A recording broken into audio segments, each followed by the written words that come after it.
escuchado la famosa leyenda del jinete sin cabeza, un espíritu maldito que cabalga bajo la luna, buscando venganza o simplemente aterrorizando a quienes tienen la mala suerte de cruzarse en su camino? Pero esta historia no es una más de esas que se cuentan en Halloween. No, esto me lo contó un conocido, alguien que hace unos años decidió pasar unas vacaciones en un pequeño pueblo rural, un lugar que él jamás olvidará. Mi conocido, llamémoslo Carlos, siempre fue un tipo racional. No le daba crédito a historias de fantasmas ni de apariciones. Así que cuando decidió pasar una semana en un tranquilo pueblo cerca de Sleepy Hollow, la zona que dio origen a la leyenda del jinete sin cabeza, jamás se imaginó que lo que encontraría allí cambiaría su forma de ver las cosas para siempre.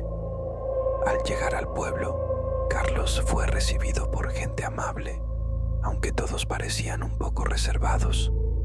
Ya en su segundo día, uno de los lugareños, un hombre mayor que lo invitó a tomar un café en la única cafetería del pueblo, le habló de la leyenda del jinete sin cabeza.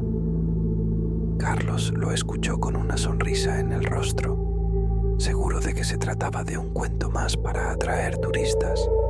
Sin embargo, el anciano no bromeaba. Le contó con seriedad que, en ciertas noches, el jinete todavía cabalga por los caminos desolados de la región. Y para asegurarse de que Carlos lo creyera, le dio algo como prueba: una herradura antigua, oxidada, que según él había pertenecido al caballo del propio jinete sin cabeza. Carlos la aceptó con cortesía, pensando que era solo una curiosidad local, algo para darle sabor a la historia. Los días pasaron sin incidentes y finalmente llegó la hora de marcharse. Carlos subió a su coche al anochecer, decidido a conducir de regreso a la ciudad. El pueblo ya se encontraba en completo silencio. Al salir del lugar, mientras el paisaje rural se estiraba frente a él, algo ocurrió. Algo que hasta el día de hoy lo deja sin palabras. Carlos notó, a lo lejos, una figura montada en un caballo. Era difícil de distinguir al principio, debido a la oscuridad, pero lo que más lo desconcertó fue el hecho de que el jinete no parecía tener cabeza.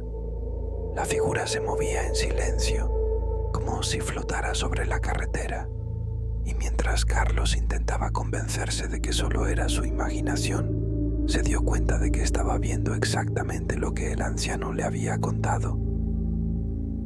El jinete sin cabeza estaba allí, avanzando lentamente hacia él.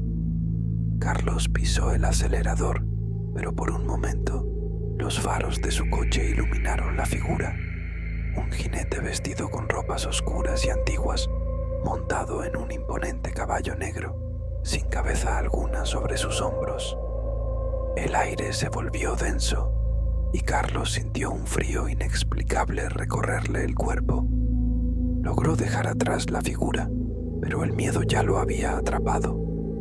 No se atrevió a mirar por el espejo retrovisor. Estaba convencido de que si lo hacía, vería a esa figura galopando tras él. Y aquí es donde todo se pone aún más escalofriante.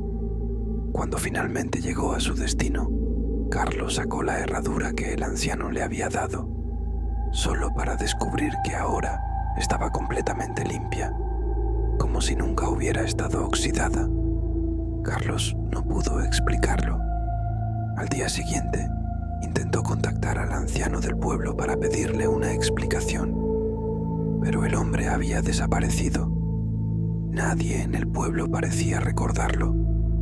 Fue como si tanto la historia como el anciano y la herradura estuvieran destinados a dejar una marca imborrable en su mente.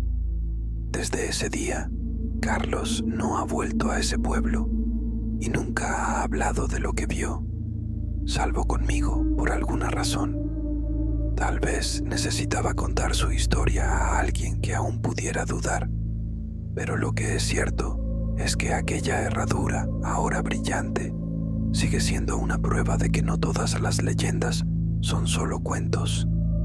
Si conoces una historia similar, pero el miedo te impide contarla, déjanos un comentario. Recuerda que no estás solo y que el silencio a veces es la única manera de protegerte. No olvides suscribirte para más relatos oscuros. Hasta la próxima, si es que te atreves a regresar.